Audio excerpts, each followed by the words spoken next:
Hello, everybody, and welcome back to Week 4, Day 2 of Academy Broadcast. I am so happy to be back. I was away for the first couple of weeks. Who are you? I'm Kangas. Thanks for asking, Magic. I know it's been a while, and you have short-term memory loss, or I guess long-term memory loss in this case, but I'm happy to be back on the show regardless, joined by Cubby and Magical. I'm going to put you on the spot. Cubby, what you been up to since I was last here? I gotta say, Academy's been keeping us real busy. And the fact, I mean, we've lost Kangas, we've lost Kungus, we've lost Steve from HR, we've lost Rafis. Where are those back. guys? I have no idea. So we've really been doing some heavy lifting over here. None of these but names I'm are glad familiar. you're back to help out. I don't Kangas. remember a single one of these names. Yeah. Magical only remembers good content, obviously, which is why he can't remember any of these names. Magical, what have you been up to, though? All right, well, I've been Love here. those. I've been here. You just... Man, both of you need more lives. Your entire life just revolves around Academy. Yeah, which I ran after yesterday's. You know, that was my I went on a enjoyment. hike yesterday, too. I did do that. Okay. I There followed we go. Okay, sleep. this is good. Get outside. This is good. Physical activity is always Get good. And also, speaking of why you two have been so busy, we're through the first round robin. This is like the perfect day for me to come back on the show because we're basically at the halfway point through the regular season. So again, what are some of the takeaways that we have, or maybe expectations going into second round robin? I've got to say, you know, first round robin, it's a bummer for me because we still have teams that don't have their full rosters yet. So I think some of the teams have still really struggled with subs and visa issues. I know that we have some general clips to run from the first round robin coming up. But I think that it still is a story. You know, this is the developmental league for NA. It's about teams still really trying to come together. I think we've seen some teams struggle with that, and some teams really excel with that, especially C9. They are a team that they do have their full roster together now, and they've been looking really good early on. And they've been picking up a couple of wins. And again, reminder that I've been gone. I was doing a lot of Wild Rift broadcasting, so not paying as much attention to Academy as I was hoping. So Magical, what's a crazy fact? What's something that would blow my mind now going into the second round robin that I would not expect after leaving last spring? Zach's been played twice. Twitch has been played twice. Let's go! Maokai support has been played twice. No, I saw. Wait, was Mundo support played or no? That was LCS, right? LCK. Garen top lane was Top just played yesterday. Yeah, Garen top lane was yesterday. Same with Trundle top lane yesterday. Singe support is a thing. Yeah, Singe support's We a good haven't thing. seen it yet, but it's a thing. All right. Thank you, Lance. This meta is ridiculous. So I'm going to be learning a lot. So if anybody's tuning in and you haven't been following along a lot, this is perfect because we're going to be learning together. But one thing in particular that has changed in this kind of transition to second round robin, Bel'Veth came out, right? And she's actually enabled as of this week. And Cubby, I know that you had your initial thoughts on her, but let's take a look at the video for how her performance went yesterday.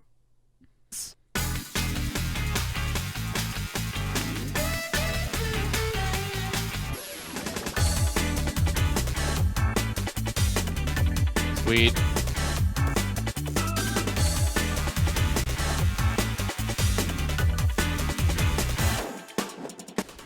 Fishy. Look at all the fishies. Side swap, Bel'Veth fan, immediately. There's no way this champion was getting played again. Yes! Yes! This Yes! is a surprise to me. Okay, Screw so you, Cubby. The champion is broken.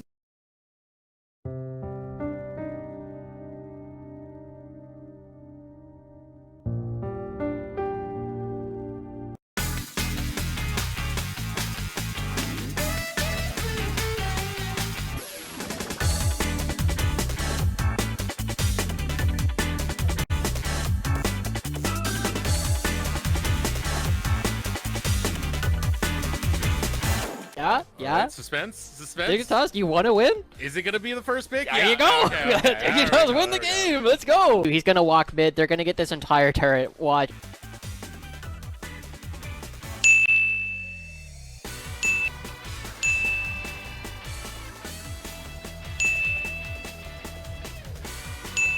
I think the champ sucks, honestly.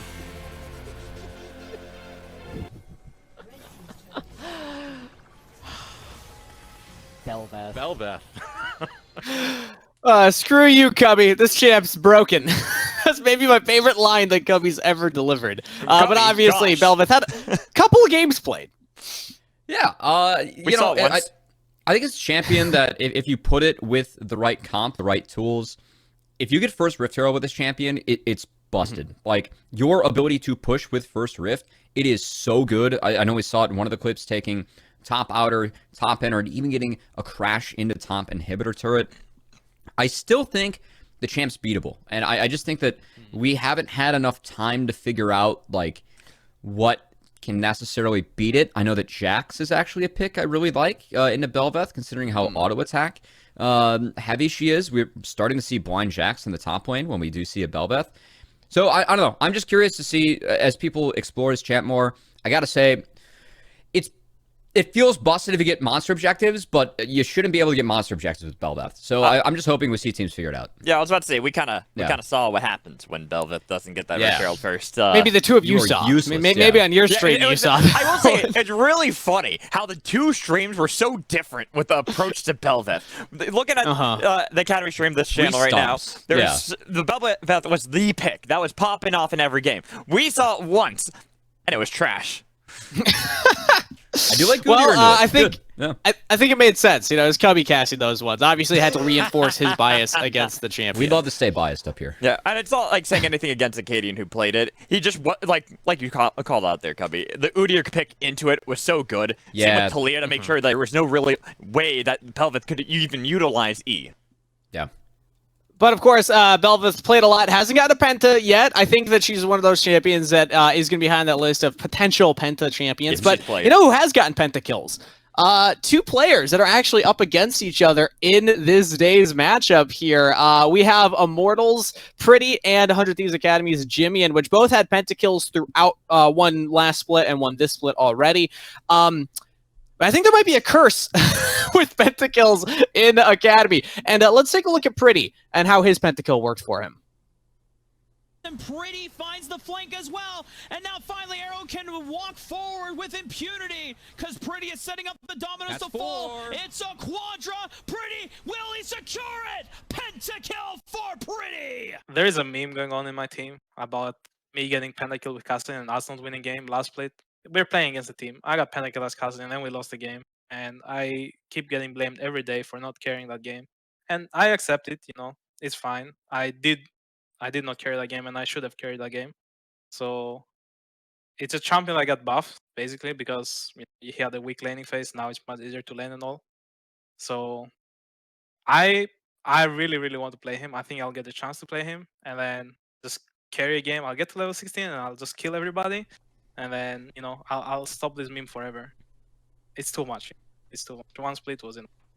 So I hope I can play Castle. Every single day, his team reminds him of that one, and we had to do it one more time on the broadcast because of how unfortunate that was. Knowing Chad, he probably does remind him every day. Yeah, I don't think Pretty's exaggerating with that one. Yeah. No, not at all. I mean, Kingus, we were talking before even the stream that we went out for lunch with them before, and Pretty was even bringing it up himself. It's like, it's a rightfully deserved meme, even though I think it was a great play from Pretty. It was just one of those unfortunate scenarios. It's funny that in that video he was saying, I want to redeem myself. I want to play it again. But at lunch when we were getting food with Immortals, he was like, yeah, no, this champion's so bad you can get a Penta and lose a game. I don't want to play him anymore. You can play it in a Corki. We're starting to see blind Corkis. Ooh. You know, it's really good in the Corki.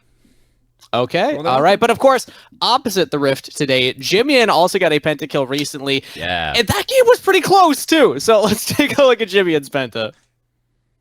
It's used by Choose to cut off the fight, looking for the re-engage. They've got a lot of damage. They've taken down Tenacity, looking to see if they can get BMFX as well. He's gone. Array gets the kill, but it should be Jimmy and taking revenge for his spot lane. Jimmy and now the focus. He gets out with perfect execution. Might go back in. Double kill for Jimmy and keeping his team alive. The hopes and dreams are still there, all on the back of the PCS mid laner. Quadra kill on Akali. Only one remaining is Chime. Chime. Long, far and away. Gonna be able to escape from the wrath of Jimmy, or is he? Going right into the jungle, noticing that Jimmy's there as well. He can chase this down. Pentakill on Akali in game number 1. Tell me a little bit about that Pentakill.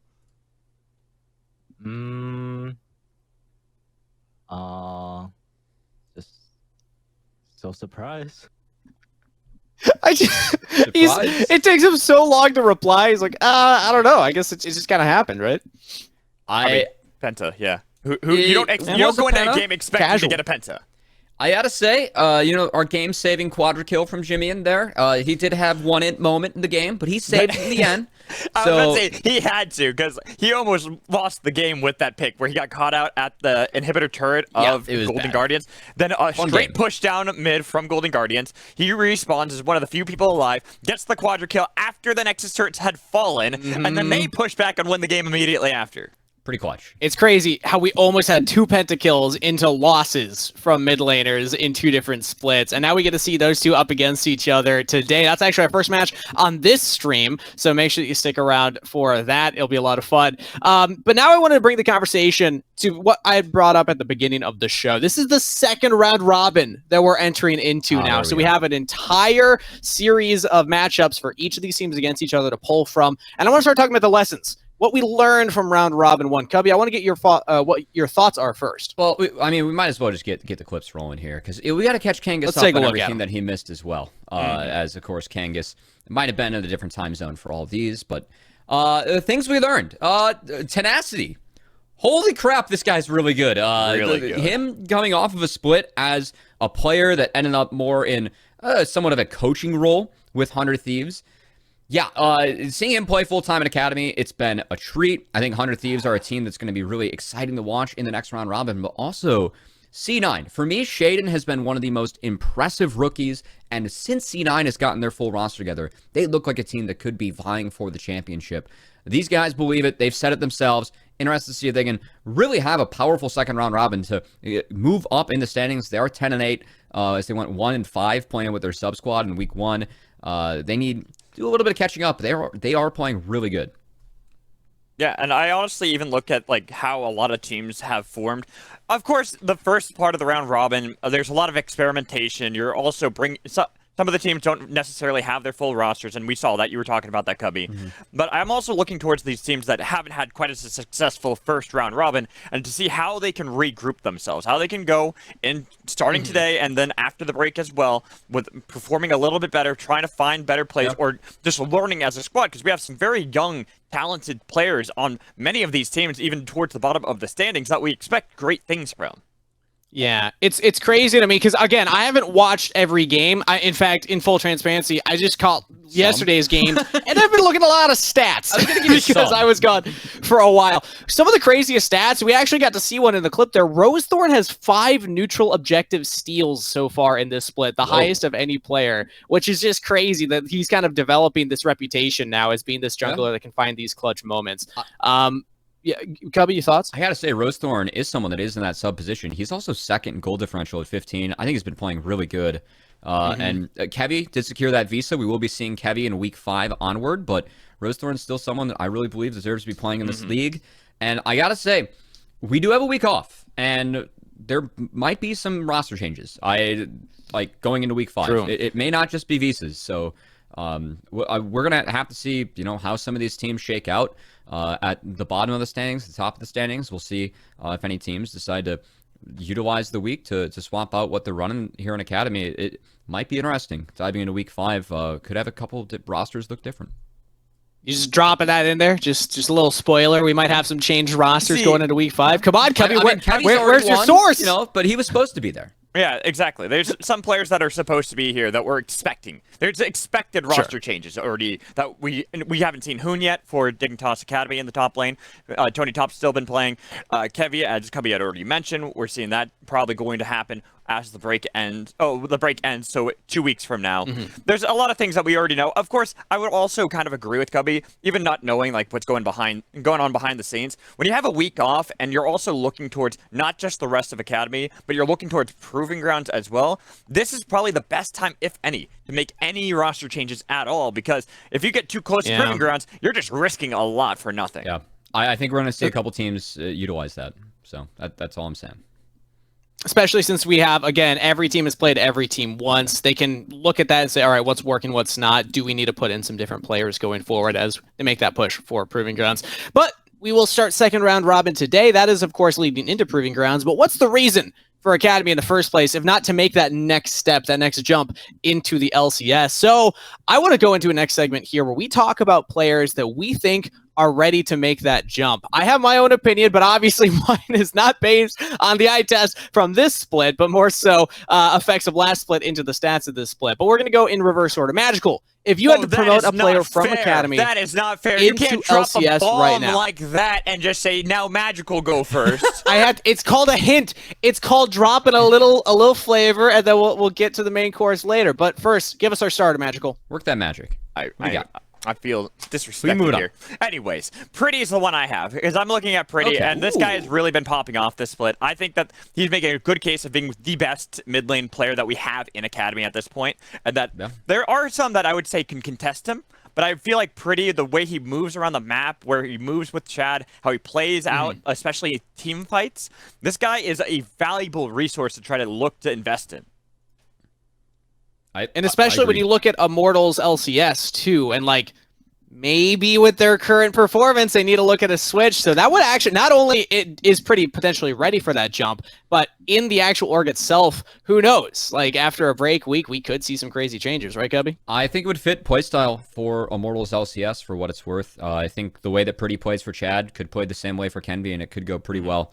But my player I picked, no surprise, it's got to be Tenacity. If we're looking at LCS ready players tomorrow, Tenacity has been... he was on an LCS roster, Cubby. Exactly. Last spring. He only played one game in Lock-in, He was a sub, so This guy's been monstering everyone. I mean, just yesterday, the 1v9 Fiora game plus a Seraphine, he was just absolutely filthy. He's putting up numbers. If he's played 11 unique champions so far in 18 games, putting up numbers on whatever he touches. This team is 1v9. He's literally 1v9ing his lane. The only top laners that can even come close to holding a candle to him, really, it has been Darshan. And I don't know if they have gone up against Kumo yet. Hasn't gone up against Kumo yet, so I guess we'll have to see there. I think even Jenkins he got the best of. This guy's just been nuking every other top laner he faces, and I'm really curious to see if it continues in the second round robin, because he's putting up stats, him and Darshan, both putting up Dokla level statistics. And now we see Dokla, who I believe is a top 5 top laner in the LCS today. I feel like Tenacity could be a similar level tomorrow if he were to start in that league. All of that from Tenacity with a 44% counter pick rate. Oftentimes he's locking in his champ first and not actually going for the counter pick. Crazy. My pick though, I went with Cowrie. The bot laner over on the side of Evil Geniuses. And I know as soon as I said that, everybody in the talent call was like, Kangas, you haven't been watching Spring or Summer Split, have you? And my response was absolutely not. But I looked at the stats and I watched yesterday's game and it looked pretty good. So I don't know. How off the ball am I here? Cowrie did destroy TSM's bottom lane, but a lot of bot lanes have destroyed TSM's bottom lane. Right. So I feel like it was a nice pick-me-up for EG. As EG, with TSM and Golden Guardians, who I would deem the two weakest teams in the league, actually have a chance to have a 4-0 week, which they desperately need, as EG would be in the next tier of some of the weaker teams in the league. Well, had a lot of struggles early in the split. I will say, I think that Kelsey set me up for failure by asking me this question when I have not been around for the first half of SummerSplit. Thank you, Kelsey. Thank you. We can also take a look at all the folks on Stream B and what they had said. We don't have too much time to chat about it, but in case you're wondering, you can at least see Tenacity was Mizelle's pick, Ayla was Joshi's pick, and King was Pyrotechnic's pick right there. So that's our thought. But now let's take a look at the schedule and what is coming up ahead of us for the last day of this week. And the first, before the big break happens of the second round robin, Immortals versus 100 Thieves to start off the day on this channel, twitch.tv/academy. Cloud9 take on FlyQuest after that. And to round out the day, Evil Geniuses versus Golden Guardians Academy. A reminder, twitch.tv/academy. If you're hearing that, you're watching it right now, but you also should pull up twitch.tv/path2LCS, where you can find Dignitas versus TSM and Team Liquid versus CLG. Real quick, Cubby, Magical, I want to go down the line. What's your must-watch match? It's on the board right there. Second game of Stream B, Team Liquid versus CLG. Nice. I think CLG, they've been pushing... They're a team that I don't have in the top 3 of my Academy teams, but I have them at 4th. I think that they've been pushing. They've been taking games off of the top 3. I think that Meech and Breezy have been playing really well together, actually. We've been seeing some of the best gameplay we've seen out of Breezy in, I think, ever. So it's been really fun seeing him level up with that team. And who knows? TL's been dropping games. They keep saying they're losing to themselves, but when are we going to start looking at them like maybe they got to pick it up themselves? That's something where if COG takes a game off them, they go 2-2 this week against 2 really good teams, and all of a sudden I think TL have a lot of things to work on moving forward. And I'm not going to lie. If there's one thing I missed, real quick, Magical, if there's one thing I missed from Academy broadcast, it's telling Cubby, quick, give me your answer, and him taking a minute to give the answer. Magical, can you do it faster than Cubby? Sorry, I got distracted by my pen and the green screen. Anyways. I understand. So, Immortals Academy, 100 Thieves Academy. Going to put that out there. You have teams separated by 1 game. Well, we get to watch that one. That's going to be exciting. And if you were blindsided by the schedule, it's probably because you're not following a certain Twitter account. Make sure that you are following twitter.com/path2lcs for everything updates regarding Academy as well as Amateur. You can also find everything happening with the OQs and CQs that are happening actually right now, as well as some of the silly content that we like to post that you might miss on the live show. But with that said, let's start talking about the first match. Magical, you already introed it in. We have 100 Thieves Academy versus Immortals Academy, and not a lot of time to talk about them. So let's get through this, starting with 100 Thieves side. My first day back as host, I'm already losing control of the schedule. There's far more to talk about with these teams than I said. You just told me to make it quick, and I did. Well, yes, but now we get to take our time. Move it on. Now we actually get to chat about this. So let's pull up 100 Thieves roster and start talking about this team. We already teased it earlier on in the pre-show that there's one lane that we're going to be paying attention to, mostly the mid lane, but let's give credit to everybody on this team with their faces on the screen. Shout out to my boy Will, who also had a fantastic run last summer for Proving Grounds. He's back. I'm really excited because this is my first look at him. But when we looked at this roster, we really wanted to focus on Jimmy. Yeah, and I mean, you go, Cubby. Jimmy and someone that I feel like when he's on Assassins or on the melee picks is just so lit. Like this guy, we've seen him carry games on Akali. We just saw on the Pentakill. We actually have a clip of that. Yeah, here it is. Just absolutely smurfing on TSM here as Jimmy. And if he is on the playmakers, his raw mechanics on the Assassins, these champs, he is just nasty. Whether it's the Silas, the LeBlanc, the Akali. I like his Twisted Fate, some other champions that he plays as well, but we are still looking at Jimmy to have better laning phases on the mages and also have a better idea of how to play the mid game. And for me, it is really important that Jimmy starts to level up because him being an import, being someone that was second in the MVP race for PCS, it feels like we've seen shades of that Jimmy in a lot of those moments, but we haven't seen him round out his play. And on the side of 100 Thieves, I think it is worth noting that Abadage has really struggled so far in the LCS. If Jimmy were to level up his play, do I think it's a realistic substitution? No. But would it be nice for 100 Thieves to actually start to think about that? Absolutely. And Jimmy could do that if he keeps on leveling up his mage play. And I was about to say, I think it all is dependent on if he can level up the mage play. Because it's Assassins, we're all in agreement. They're so good. Insane. His Akali, in the Pentakill game, like we were talking about before, even if he died at the inhibitor turret and then it was the pushback, he saved the game again. He has a lot of skill on these melee sort of assassin champions mid lane. We just need to see him function a bit more on maybe the Victors, maybe even Rise if he comes back in the meta. An interesting thing because there's similar points even, or maybe opposite points. I don't know how to frame it exactly, but on the opposite side of the rift, we have Immortals Pretty, who Magical, we see kind of this, positives and negatives argument for him as we take a look at some of the plays that Pretty has put on so far this split. Well, yeah, when I look at Pretty, it's team fight. Team fight, team fight, team fight, move around the map with Chad. That's always what I expect of him. And so that also leaves a little bit of a weakness when it comes to the lane phase itself for him. Sometimes he's playing a little bit too aggressively, trying to see if he can bully someone around so he can rotate around with Chad or give Chad an angle to go into the jungle, which then puts himself in danger. You see that oftentimes that he'll get punished pretty hard or he'll be late on rotating, won't use one of his ults like this. The reason I picked this one out is because you should expect you have a ward on Rift Herald. Why not pop the Destiny Gate to spot him out, get Chad there earlier, and really call the shots? It just felt like it was a little later than even choose in some points of the earlier game in the lane phase. But then later, that's always where it shifts. That's always where he seems to be on point each and every team fight. It's incredible how this player plays. Yeah, so there's the difference between laning Pretty and, as our next replay package will show, the team fight version of Pretty, which, like you just were kind of teasing at, this is where this player really steps up and shines. And this is what I love too. I like a mid lane player who knows how to team fight. I don't care about lane phase. I know everyone else does, but I want team fights. I want action, and Pretty always delivers. It is chaotic. It is wild. I always dub that Immortals Progressive Academy are this team that thrives in the chaos. They love when everything's messy all over the place because that's when they seem to shine the most. When a player or teammate, enemy teams don't know what they're even thinking because they don't know what they're thinking. They're just going crazy. His Talia is insane as well. Just how many times he lands the Q over and over again, gets the slows, gets flashes. This guy, He's really, really good at his positioning, landing these skill shots when it's crucial to make sure that he can set up his team. Too. Mm-hmm. Or, oh, no, didn't even use it. Just goes around the terrain. Yeah. I will say, one thing for Pretty, he's actually second in landing stats for me. Second highest goal diff at 15. But when it comes to comparing him to the LCS field, which we are, comparing him to now, still has areas to level up. Also, I think it's interesting to note about Pretty. He's known for mages historically. As Orianna's the champion he's been known for. Azir, Victor, Orianna, in those 4 games, he's yet to win one. And I think it's just because how important it is that he is a playmaker for his team. Helps Chad do the crazy stuff that Chad loves to do where he really thrives. Pretty is there to back him up. And Pretty does sacrifice himself a lot of times in lane to make sure that can happen. Having that goal differential is still really good. I think the Pretty is playing fantastic this split, and I hope it continues today against Jimian.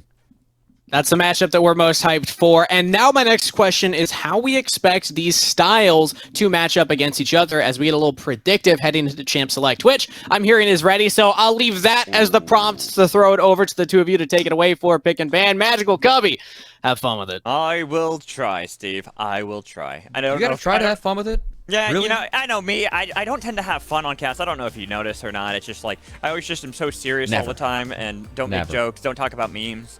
Nothing like that. Or even like looking at this game, how we have, Steve set us up for some predictions that we could look towards with this game. But honestly, what I'm expecting, what I'm predicting is chaos.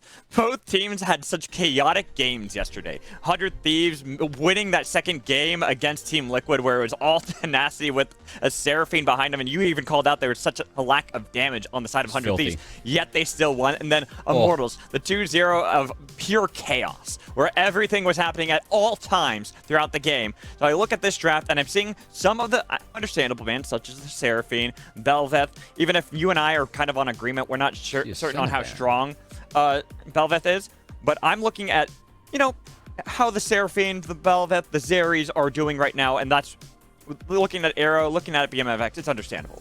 I think early on, Zeri and Seraphine have been really meta-defining if they get through. Bel'Veth has had good early appearances, but I'm actually not sold on Bel'Veth at pro play. Same. I was asking for a Senna ban there from 100 Thieves Academy. Will not be banned, will instead be picked up by Arrow, and this will be his 3rd Senna game of the split. We'll see what the response is for 100 Thieves Academy, as historically, I think it's been Ezreal, a little bit of poke coming out from them, but we will see what they end up picking up. Or Renata. Oh, it looks like possibly the Renata Glasskin Kalista combo. That is interesting. They have played it before, and they also have played the Kalista with a different support in the past. Wow. I mean, cruising through. Something we didn't highlight coming into this was actually the Fiora. I know some of the top lane matchup. We put a lot of focus around mid lane, and I think rightfully so. But top lane, Tenacity and Vital, Fiora's been up there for 2 of their most played. Vital was a Fiora one-trick in solo queue. It's where he gets his namesake from. Tenacity, his most played, is 3-1 of the champ, including that monster performance he had yesterday.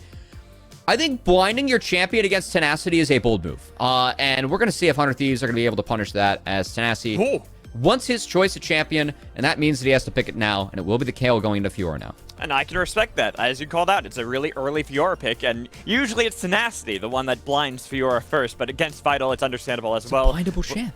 Blindable champ, as he calls out, but yet he's playing one of what is considered one of the counters towards Fiora, and that is Kayle, and how she can try to take over later into the game. It's always the doomsday clock, where you're looking at the timer, waiting till level 16. Oh, we're going to see a couple of the better supports matching into Senna and Tahm Kench being taken away. I think also important to note, mid-jungle for Immortals, it will have to be blinded. One of them will have to be blinded, most likely, in the 1-2, as Chad going to have to eat a couple more bans. I expect the Viego to be taken away here, as Viego into Wukong. That's historically been a decent matchup, one of the better champs for Chad, but no, actually Lilia. I have to say that is a little bit of a surprise for me, given the fact that Pretty hasn't played any AD champions yet. So that said, Lilia is pretty damn good in the both Wukong and Kayle. Can get those drowsies from long range, follow up the Tahm Kench. So we'll see what ends up, what the blind here is for 100 Thieves Academy. I know you're going to hate me for this. Yes. The Wukong could be support. I said this before. I said this yesterday. Yeah, no, It didn't that's work. out there. So I do love Senna Wukong. You Ah, are Spike instead. It's you're there. Busio's Oh Pike. yes, yes. No, okay, Busio's even better. Pike. Honestly, Okay. even way better, way better. I'll take back what I was just saying. This is far better. I love Busio on Pike, at least, lately. Last season, well, last split, not so much. Okay, well, this is a champion that Busio actually really popularized the matchup, the Pike into the Tahm Kench, and a lot of it was because of how much he played it in Champs Queue. This guy was destroying games in Champs Queue as the Pike, as it is a low-range team for 100 Thieves Academy. It could very well be a Kha'Zix for Chad. Yes, I like that is. early. It's the early W evolve that he goes. I think he usually opts for the Gore Drinker, and then goes to Black Cleaver. Kind of off like tank. the Rengar build. Yeah, Kinda. the Rengar, he sometimes goes Essence Reaver, man. That's the build that you like. I said sometimes. there you go. It depends. Okay, no, that's not real. Anyways, looking at the Kha'Zix, this is something he has played this split. He has already played this champion to really good effect. Same with the Rengar. He feels like he's got his own champion pool, and I always love when players have their own set of champions that they play that other people just aren't as used to or comfortable against, such as playing this Kha'Zix and even Pretty on Talia, since a lot of other people have kind of dropped Talia as of late. They've let her go to the wayside, not really feeling that she's as powerful as she had been at the beginning of the split. But Pretty, still a damn good Talia, and might face off against what is looking like a Swain? I mean, Pretty's... Oh, it is Swain. Pretty's Talia is 4-0 with 17.8 KDA in those games. So you don't drop a champion if those are the numbers that you are putting up, as Pretty's been fantastic. Swain will round things out for 100 Thieves Academy. I gotta say, so one of the reasons that I do like Kha'Zix right now is the fact that when you do get that early evolve on W, the slow is absurd. It is like 80%. It lasts a long time.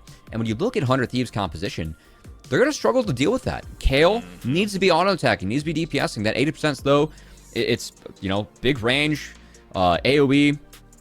Taking that away, stopping Kale inner tracks, stopping Callista inner tracks. Yeah. Even Wukong engage, you can slow the rest of the team down around that.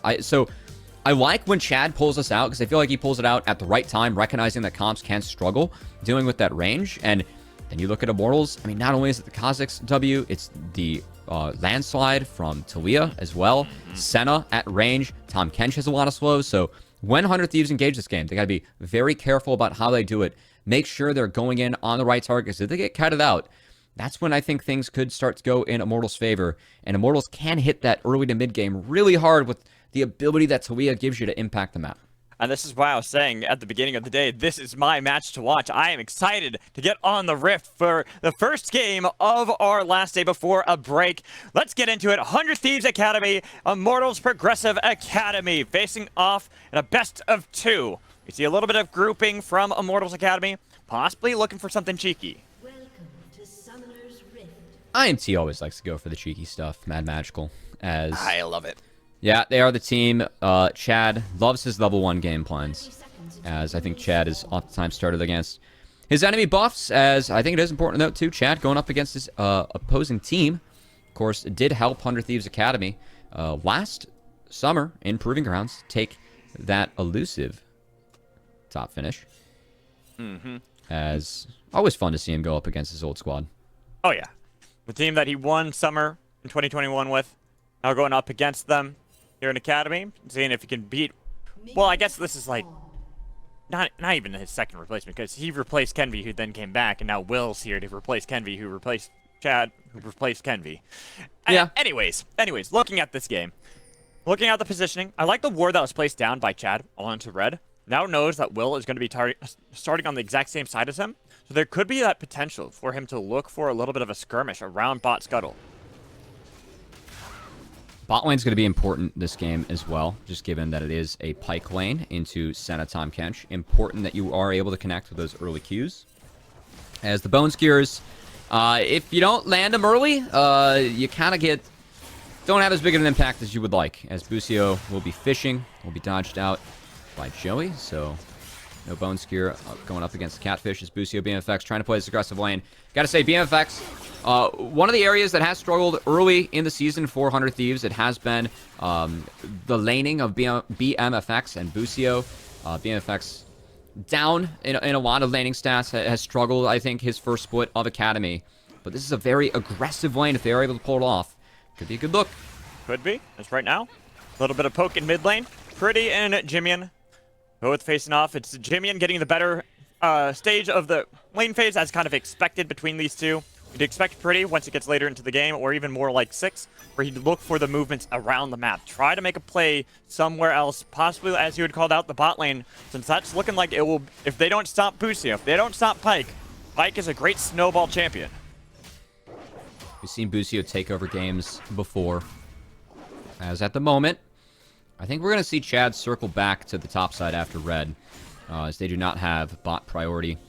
So will be spotted on the ward, but if he wants that crab, he's going to have to go to the top side. We'll see if Will decides to respond, but at the moment, looks like Will's going for the full clear, minus the Krugs. Should land on that bot crab as well. Yeah, and like called out, because mid lane, Jimmy getting the better end of Pretty so far, and bot lane, BMFX and Busio, making it difficult for Arrow and Joey.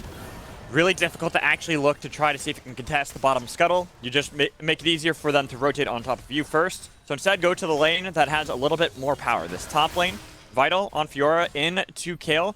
This is when Kayle suffers the most, is early in the game before she gets that additional range.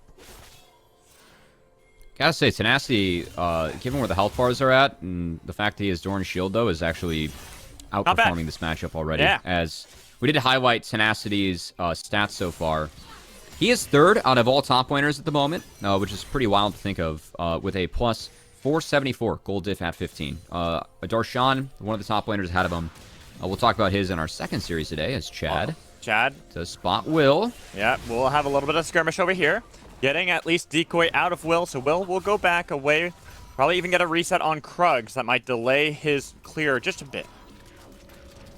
Yeah, Chad still has to recall, though. And Will has already based, so has that sheen for himself. As Chad... Interesting. Now, this would be very cheeky if he goes for this. This is Does Chad have for you. Smite.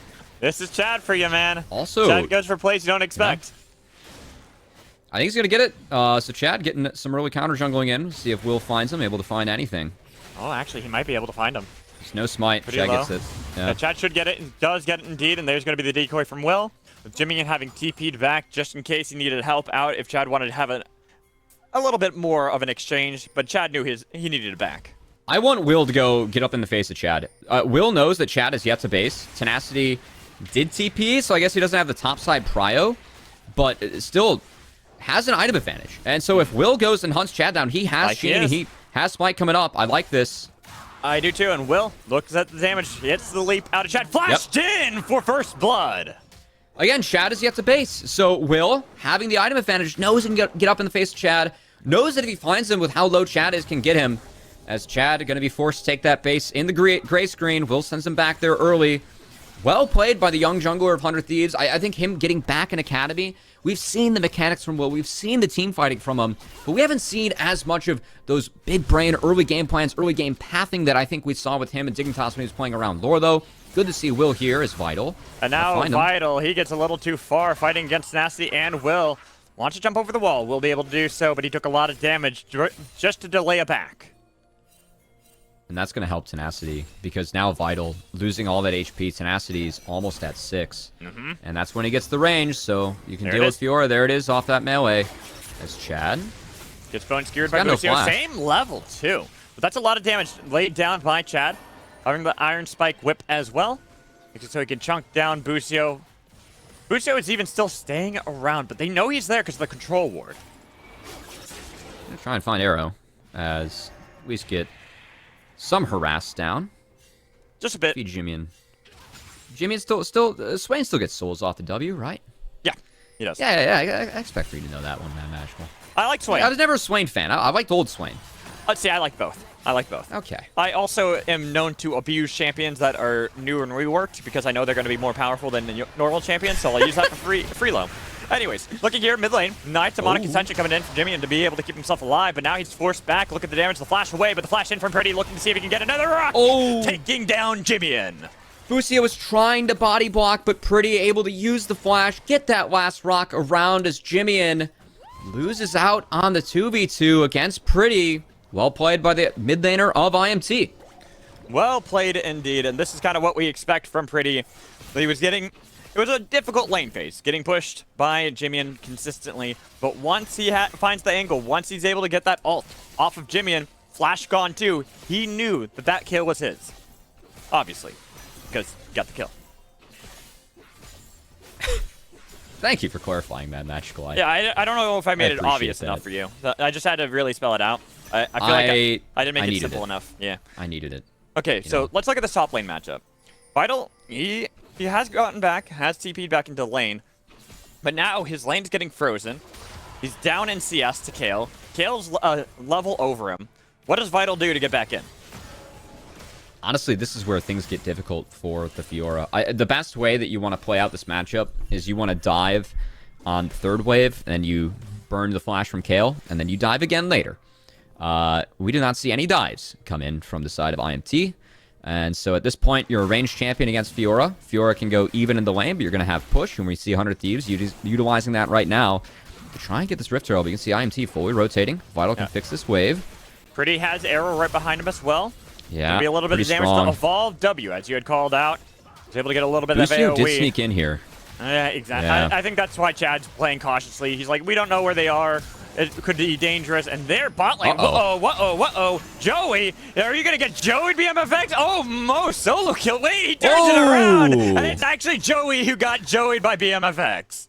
Oh no, the one too many tower shots. BMFX able to clean it up. Well played by the rookie 80 carry 400 Thieves. We're asking for him to put together some better laning performances. I had to say that kill, a little bit more of a mistake on Joey, not quite calculating the tower damage there, but hey, BMFX, he'll take that. Much needed for the side of 100 Thieves. They went out big on the play. Not only did they get Rift Herald on the top side, they also get that kill on the bot side, that Magical. Yeah, a lot of great things for 100 Thieves Academy. BMFX also stepping up big. Maybe a little bit of help from the turret, as you had called out. But either way, a kill's a kill. Got solo gold. You're now doing well as Kalista with a slow push back towards Immortals. And I will say, one of the things that I am concerned about as this game moves forward, I don't know how IMT can kill Swain Kayle. I think it's really difficult for them to muster up the damage to kill these two champions. Yeah, it is. Yeah. As I know, we're going to get a second look. What we just saw on the Rift, going to be bot lane play. BMFX. Again, that early flash, it forced 2 tower shots and a third out of Joey. If Joey doesn't take that third, I think he picks up the kill. But I think so too. It was one too many. A little bit too deep. Well played from BMFX. I almost feel like you should have just been happy with getting the flash out of BMFX. Waited till Arrow got back down there. Then get the kill on top of that as well. But you know what? I understand because I'm a greedy support player too. I want to get the kills. Kills belong to supports. I will always say this forever. Well, that's why you gotta like the center lanes, right? Because now the kills... you still want the kills on center. Who am I kidding? I was about to say, did I just convert you, Cubby? Yeah, no, you know what? I almost fell into the mad magical trap of letting him distract you, destroy your mind. But I'm staying strong today, Mad Magical. Soon you'll crack, Cubby, soon. Oh, Busio's here. Yeah, Busio is here, looking for the bone skewer. Does not dodge away. They've got the damage. They've got the X to mark the spot. Well done from Busio and Jimmy, getting a little bit of revenge for that 2v2 they lost earlier as Arrow wasn't there to help, and that's a kill. And a Rift Hero going down. Is this game all 100 Thieves early, Mad Magical? And this is a concern I have moving forward, because again, I don't think Immortals comp, they can kite out 100 Thieves comp for days, but they don't have a lot of damage. And if you look at a low damage team going up against a Swain, going up against a Kayle, one of the highest DPS champions that we have in all of League of Legends, I think this would be a really tough ask for IMT. And I don't think you win the side lanes either. So at this point, I really want to see, how hard can 100 Thieves take over this game. We've been asking them. They are the youngest team we've ever seen in the Academy. No one's over the age of 20. Everyone is under 20, 19 or below. This is a good chance for them to come together, play out the map right, utilize the comp they have, utilize the lead they have to make this a quick, controlled game. Cubby, well, this is all great and stuff, but you've also cast a curse 2 teams yesterday. Yeah. So... it was a powerful day for me. Yeah, it was.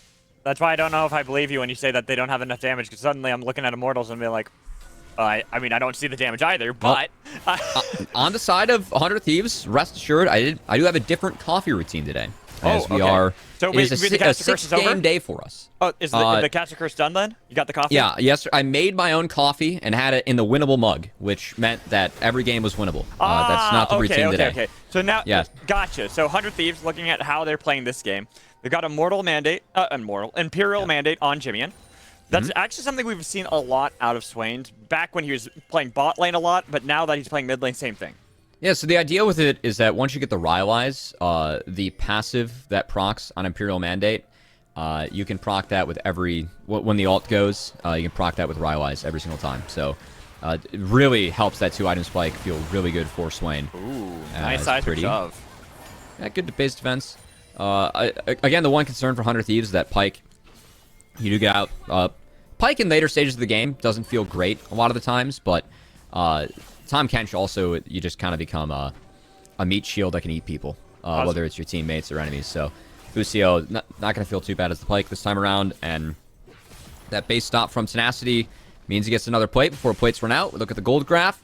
Leads everywhere for the side of Hunter Thieves Academy. Every single one of their positions has a good-sized lead over their opponent. Obviously, when you have a set of Tahm Kench lane, you want to compare the support to the AD carry and vice versa. So seeing that there's just leads across the board for 100 Thieves, getting that tier 1 turret in mid lane as well. That's a big shift. Now 3,000 favoring 100 Thieves Academy, just shy of that 14-minute mark. There's a possibility they can get another plate. Maybe not. I like the optimism here, Mad Magical. It is important to note, look at the towers for 100 Thieves Academy. Look at the towers. That plate up top, that's the only plate that's been taken by IMT in this early game. See, I'm not even looking at the towers. I'm looking at the vision.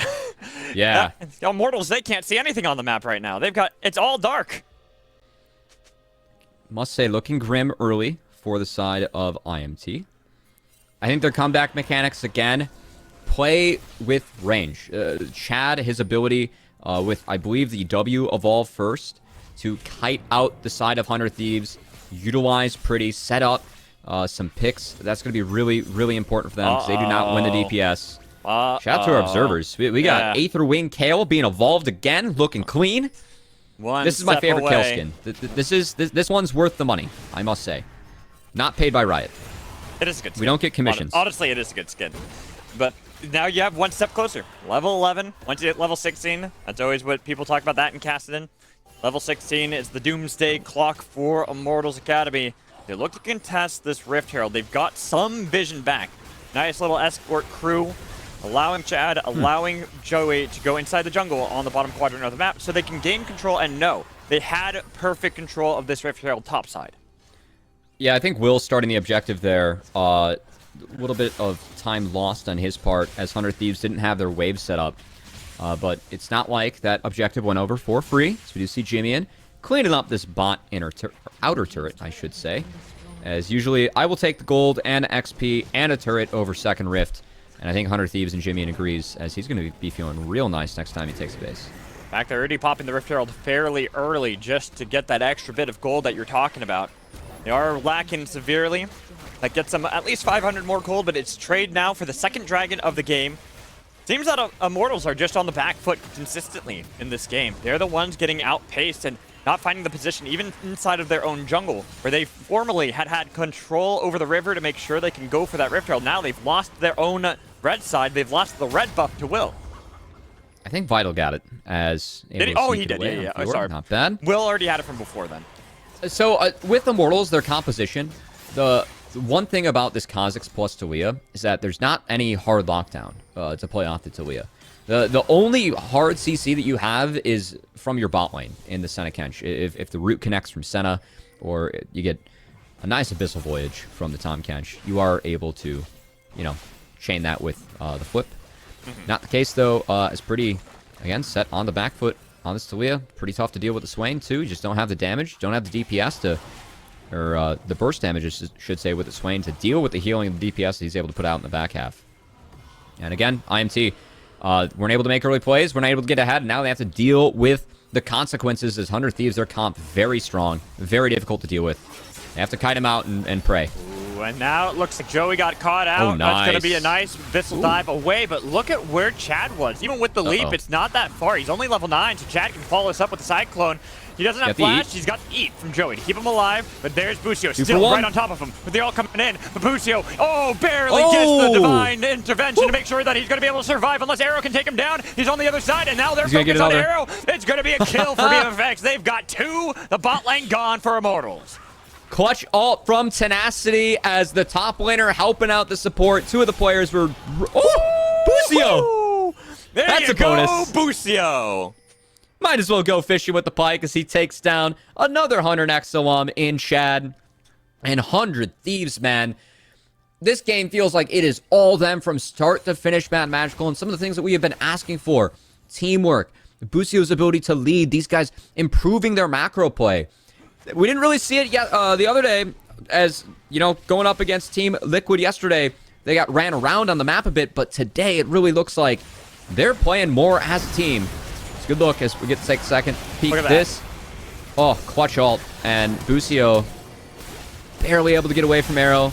Goes fishing again. And this last one on chat, how does he know that he's basing here? I think it's just a guess. It's just a guess, yeah. It's just a guess. He just knows. Oh, yeah. Oh, yeah, he caught him. Okay. Oh, he caught him barely with the Scryers, but still, that is insane. Shout out to our wonderful observers, making sure that all the things that I missed, I end up correcting myself for. Making me look smart here, Mad Magical. Yeah. How did they see him? Oh, it was a sweeper, of course. Yep. OP replays. Mm-hmm. Gotta love it. And now, got that momentum for Pike. 3-0. Busio, the wonderkind of 100 Thieves Academy. A lot of people have talked about him and Tenacity, both in the same conversations. I have to put that on pause because it looks like Jimmy might get soloed out by Vital, but he doesn't. The Demonic Ascension was enough to heal him up, and with that Oblivion Orb, Vital did not want to commit fully to a dive. I gotta say, Jimmyan hasn't based in a long time. He's gonna be... Oh, bye, Chad. Oh, he's still alive. Okay. Able to get out of there. Bunchgear just barely not connecting. Chad taking a lot of damage for that. He's still only level 10, so doesn't have either Evolve Q or E, depending on what he wants to go for. Jimmyan hasn't based in a while, as, yep, there's the Rylai's. There it is. He just one-shot it from an Amp Tome. That's good stuff there for the Swain. Again, that mark, if, you know, you consume the mark, you go faster, which is pretty nice. So, yeah. Now, Imperial Mandate plus Rylai's helping teammates go faster. Everyone else goes slower. Also, I believe gives you some move speed as well. It makes him go faster, makes him get into the fight, helps out a little bit more. Looking across the map right now. Bad position for Immortals Academy. They're losing control, possibly going to be the third dragon of the game yet again. Going over to 100 Thieves Academy. They've already got full control on the top side of the map with a lot of vision. Placed down by 100 Thieves. The only thing is that Scuttle Crab that was taken earlier by IMT will at least spot out that they are trying to set up for a dragon. I don't think they're going to be able to I don't think so either. this dragon at all. They might try, but because they have to. But this should be all 100 Thieves. On the mandate, only your allies can proc the marks, but you and the allies get move speed. There we go. All right, there we go. And now Will, he tries to engage. He goes on to Pretty and look at BMFX on the other side. They've got the Divine Intervention a little bit early on to Will with a lot of damage that each going to get bellied up for Arrow and look for Jimmyan, but Chaz pulled right into the middle of the fight for Will to pick up first kill, and look at how Vital's still there too. He'll fall to Tenacity. Jimmyan's just a heal bot for days, giving all the debuffs that he needs for his team. With only Arrow and Pretty surviving, third dragon and soul point will be secured by 100 Thieves Academy. Wonderful team fight from them. Love how they utilized the TP from Jimmyan to create an angle onto IMT, and Busio sneaking there around Vision, starting up that fight with a pick, with a positive engage.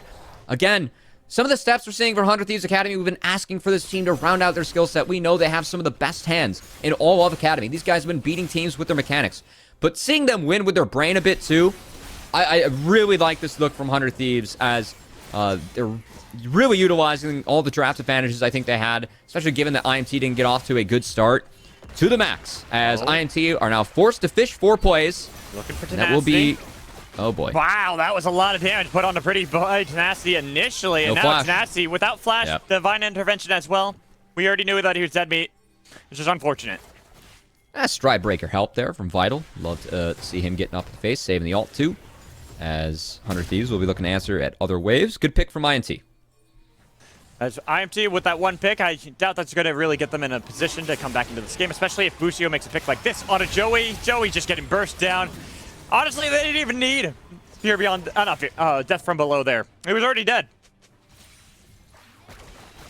Well, I mean, you could use it for the extra gold, man, Magical. Just because you don't need it. You know, we'd like to create extra gold. As 100 Thieves, they're looking at the scoreboard, 6.5k gold in their advantage. It's negligible gold here, Cubby. Negligible. Yeah. They're already that far ahead. Unless Vital can somehow take it all. do what Tenacity did the day before, where he plays Fiora, he split Not the push same for J. I know it's not Yeah. the same setup. That is the problem. He will take another turret though. There is a distinct lack of Seraphine. Yeah, you got a Senna. Oh my god. That W from Swain. Holy cow. He's got 2.5 items. I mean, Nice part about Imperial Mandate too. Gives the rest, or the mythic passive is plus 15 AP, which is actually pretty good.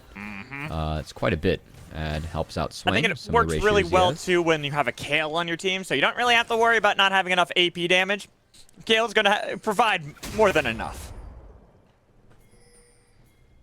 That should be more than enough, but we shall see. As again, IMT just not able to get off the ground in this draft.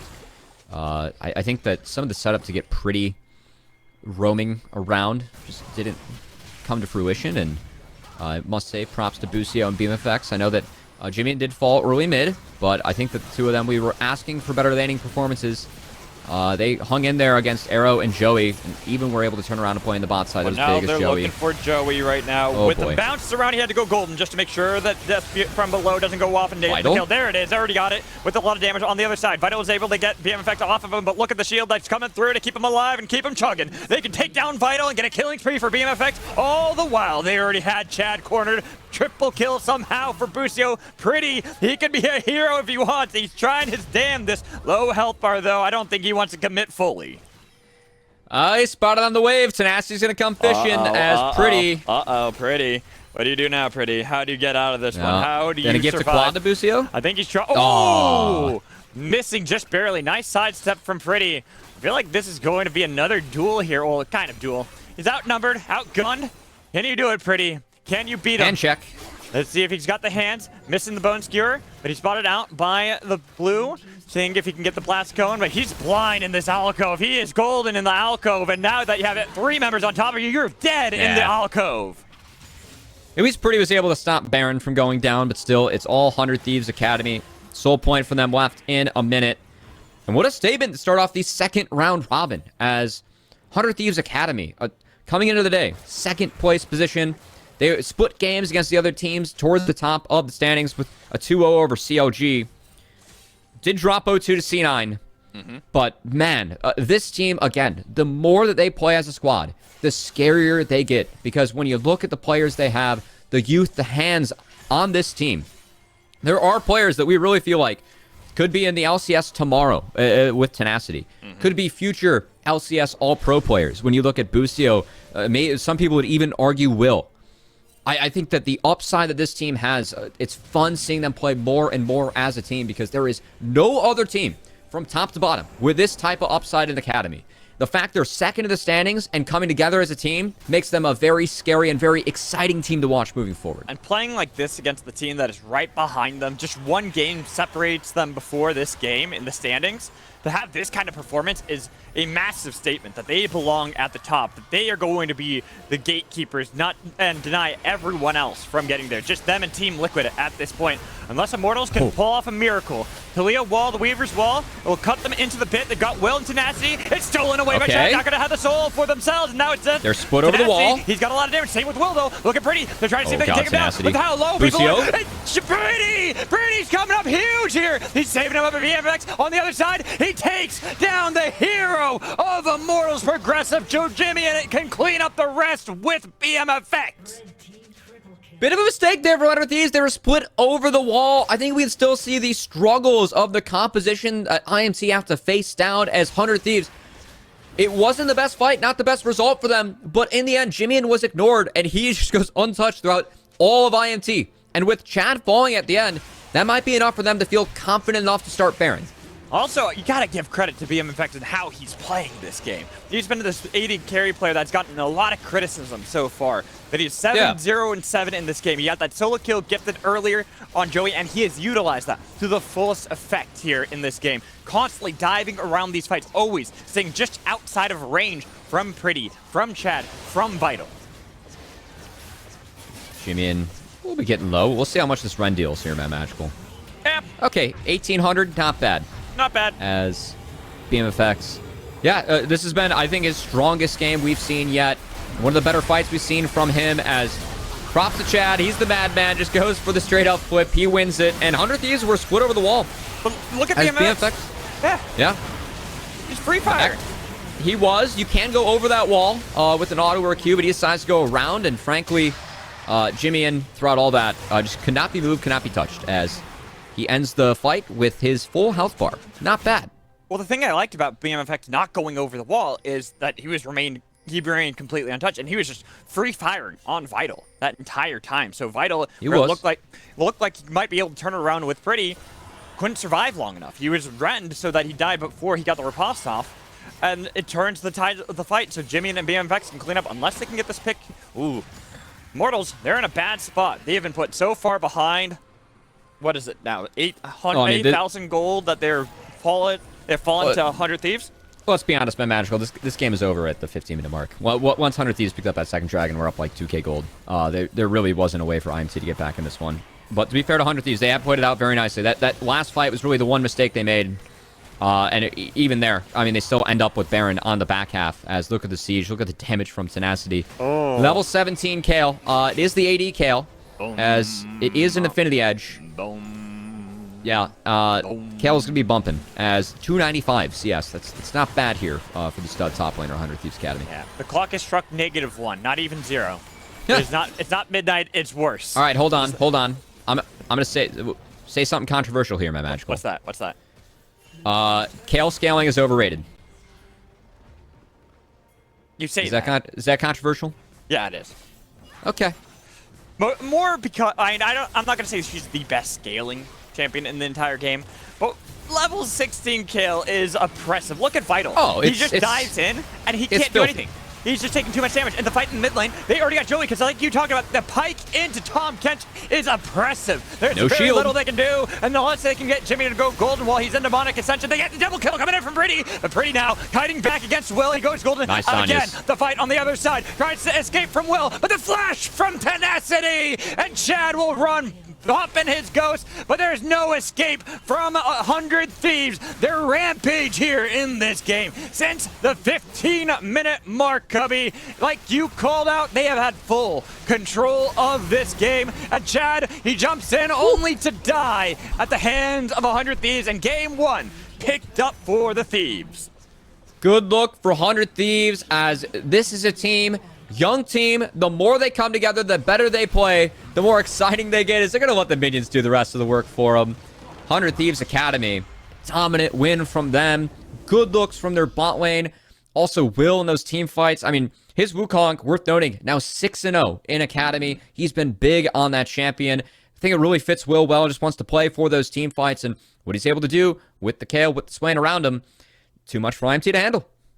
I mean, it goes back to what you were talking about with the draft for IMT too. Where was the damage? Pretty was the one dishing out all of the damage for the team. Pretty much that was Pretty versus the world in that game, and he did a great job in the game. Don't get me wrong. I think he played fantastically given the circumstances. But 100 Thieves, every single one of their members played even better. They were just always in the right place, right time, making those confident calls, as you had called out, Cubby, that they worked as one single unit. It was really good to see. And hopefully we get to see another game of that as 100 Thieves puts together a good game 1. See if we can do a game 2. Well, I'm hoping for more chaos, more excitement in game 2. But we'll see. After a break, Cubby, we're going to toss it to a break. When we come back, Kangas will be here for his first halftime show of the split. Make sure you stay tuned.